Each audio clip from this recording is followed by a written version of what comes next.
पंडित जी पाए लागू और मारो धाएं, ये डायलॉग तो आपको याद ही होगा। ये डायलॉग बोलने वाले डॉक्टर मोहन यादव इस समय एक बार फिर से चर्चा में हैं। डॉक्टर मोहन यादव वही व्यक्ति हैं जिन्होंने ये बयान दिया था, और साथ ही साथ उसके पहले की बात की जाए, जब वो मुख्यमंत्री नहीं हुआ करते थे तो उस समय भी उन्होंने एक बयान दिया था कि सवर्ण आंदोलन सिमी से फंडेड है। ये वही मोहन यादव हैं जिन्होंने अपने बयानों की वजह से सुर्खियां बटोरी थी। और एक बार फिर चर्चा की वजह यह है कि डॉक्टर मोहन यादव के राज्य में सूरज मिश्रा की हत्या सिर्फ इसलिए कर दी जाती है क्योंकि सूरज मिश्रा ने अपने पड़ोस में रहने वाले यादव परिवार को गोवर्धन पूजा के लिए निमंत्रण नहीं दिया था।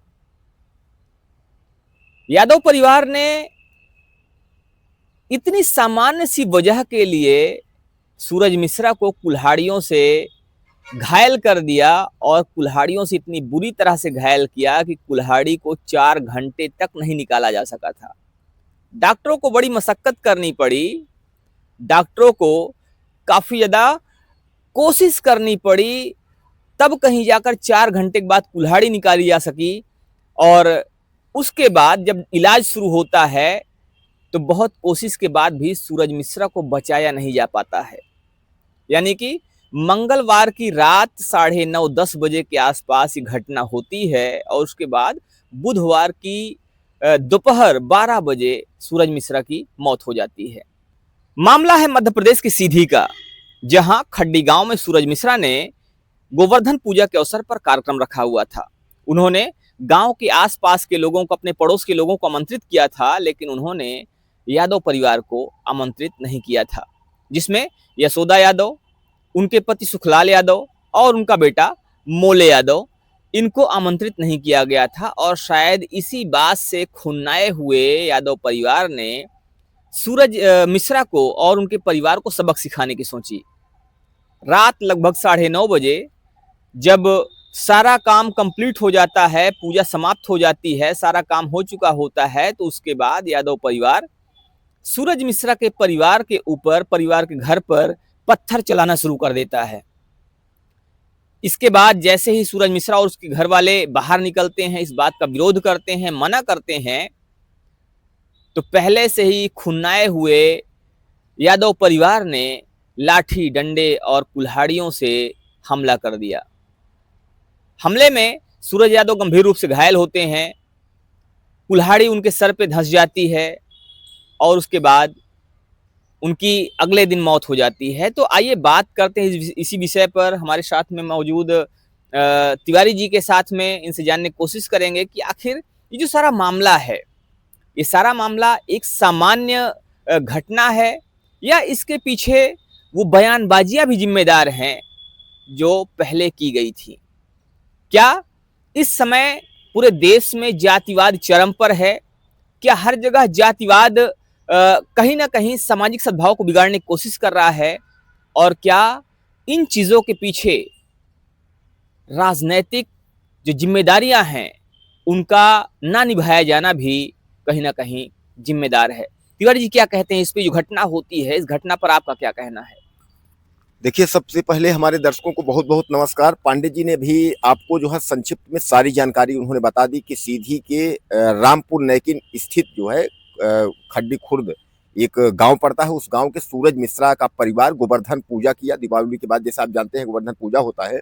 उस पूजा में पांडे जी दरअसल उन्होंने सबको बुलाया, लेकिन उनकी क्या है कि यादव परिवार जो उनके पड़ोसी हैं, ये मोलू यादव, सुखलाल और यशोदा, तो इनसे इनकी पुरानी रंजिश थी, और इस वजह से जो है इनको निमंत्रण इन्होंने नहीं दिया। और गांव में मैं आपको बता दूं, दरअसल क्या है कि हमारे दोस्त भी जानते हैं और जो गांव से भी हमारे देख रहे हैं वो भी समझते हैं कि गांव में इस सबको बहुत मायने रखता है कि गांव में अगर आपने किसी को निमंत्रण नहीं दिया, और इसमें यही खबरें चल रही हैं सोशल मीडिया पे पांडे जी कि निमंत्रण नहीं दिया, पूजा में नहीं बुलाया तो मार डाला, इस तरीके की खबरें चल रही हैं। तो यह बहुत छोटी सी बात है, लेकिन इसके अंदर की अगर देखी जाए पांडे जी, तो अंदर की बहुत यह गंभीर बात है। अब अगर हम बात कर लें कि प्रदेश स्तर के राजनीति की बात कर लें, यादव पंडित की बात कर लें, तो कुल मिलाकर के आप यह मान के चलिए कि इस समय समाजवादी पार्टी जो है पांडे जी, वह जो है जातिवाद को लेकर के बहुत आगे निकल चुकी है। वह उसको ये लगता है कि जातिवाद को लेकर के हम आगे निकलेंगे तो इस पर जो है क्या होगा कि हमारी सरकार आएगी। जी। अब आप जो है मध्य प्रदेश से सटाए, आप उत्तर प्रदेश में आप देख लीजिए, उत्तर प्रदेश में क्या है कि अखिलेश यादव जो है पीडीए बनाए।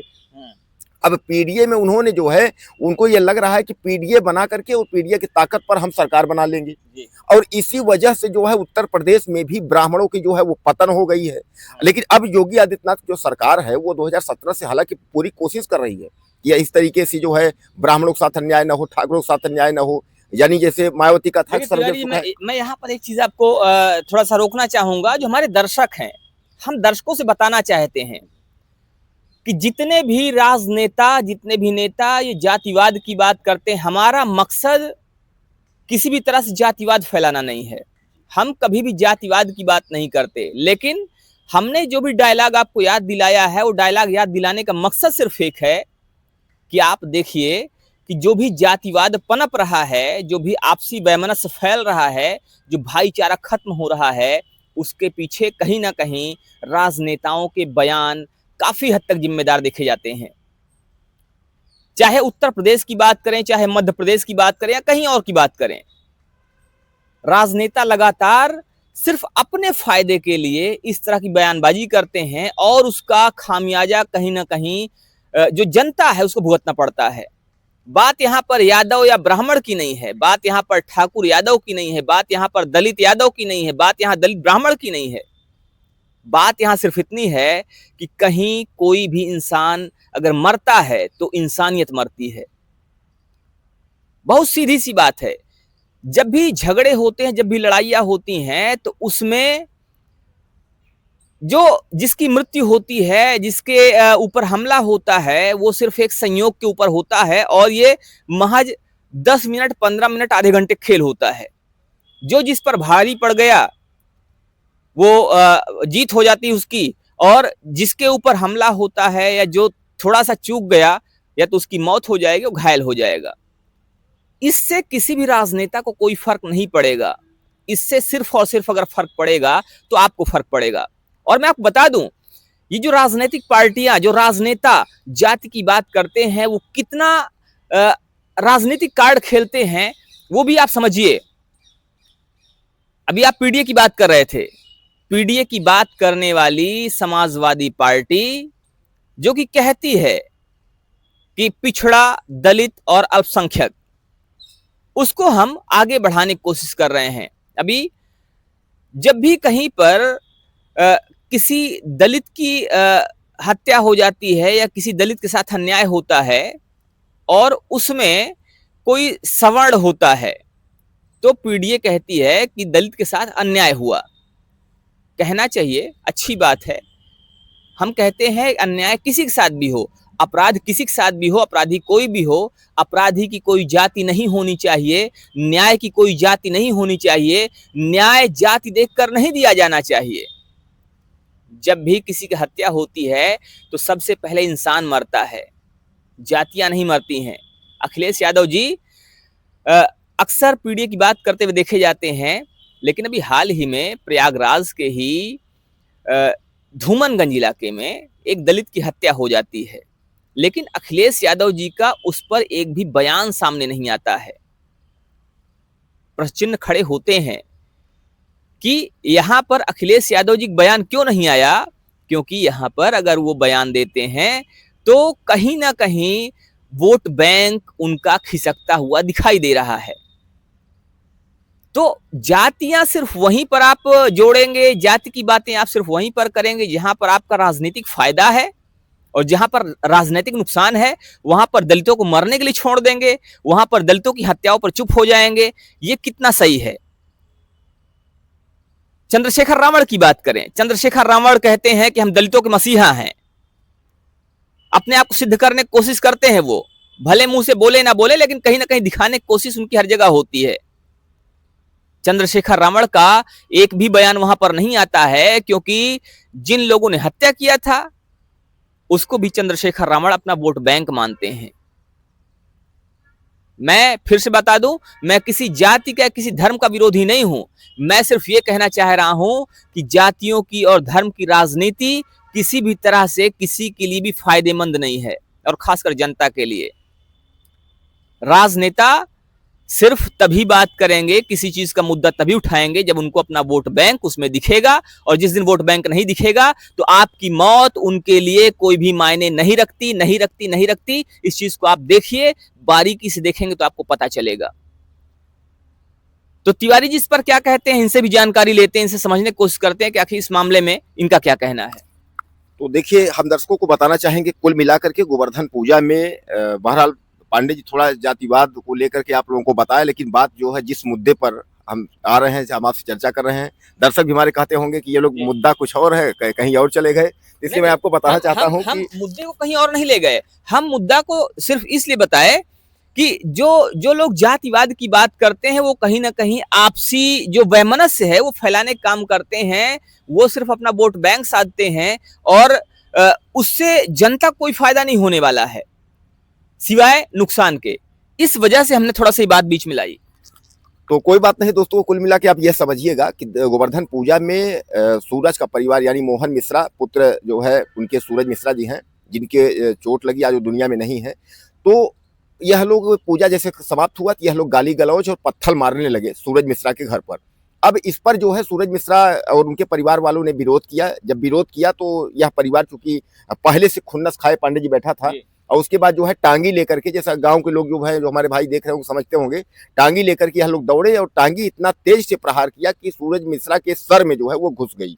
और आनंद फानंद में 112 नंबर की गाड़ी आई, 100 जो है, उसके बाद तुरंत उसको ले जाकर के रीवा के संजय गांधी में, दरअसल मैं आपको बता दूं भाइयों को कि सीधी सतना या रीवा जो है या संभाग एरिया में वहां कहीं कोई घटना होती है तो जैसे हमारे उत्तर प्रदेश प्रयागराज आसपास में यसारन है, स्वरूप रानी है, उस तरीके वहां संजय गांधी मेडिकल कॉलेज है, तो संजय गांधी मेडिकल कॉलेज ले जाते हैं, जहां उनका डॉक्टरों ने बहुत प्रयास किया, लेकिन हालत सफल तो हुए डॉक्टर, लेकिन बचा नहीं पाए। सूरज हमारे बीच में अब नहीं है।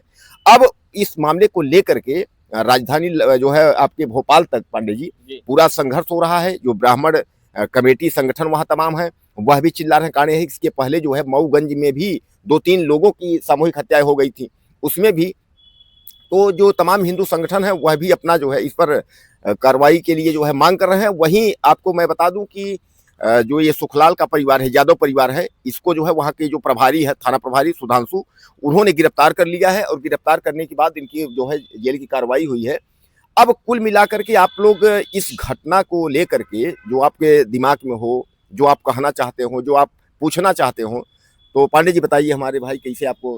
तो आपका इस पर क्या कहना है, आप भी जरूर बताइएगा। हालांकि इस समय मोहन यादव की चर्चा भी तेज हो रही है और इसको उस बयान के साथ भी जोड़कर देखा जा रहा है। हालांकि इस बयान से कोई लेना देना नहीं है, मोहन यादव ने बयान पहले दिया था, लेकिन कहीं ना कहीं चर्चा इसलिए भी हो रही है कि मोहन यादव ने ऐसे बयान दिए थे, और क्या उन बयानों का भी असर जनता पर हो रहा है, उन बयानों का असर लोगों की मानसिकता पर हो रहा है, जिसकी वजह से लोग बेकाबू होते हुए दिख रहे हैं।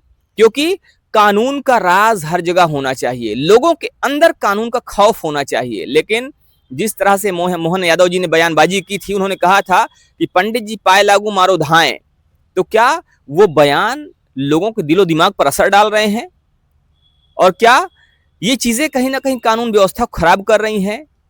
क्या लोगों की आपसी जो भाईचारे की पहले एक नीति हुआ करती थी, आपसी भाईचारा हुआ करता था, क्या वो भाईचारा कहीं ना कहीं अब गायब होता हुआ सा दिख रहा है? इस पर आप अपनी राय जरूर दीजिएगा। बने रहिए हमारे साथ खबर अपडेट के लिए। जय हिंद।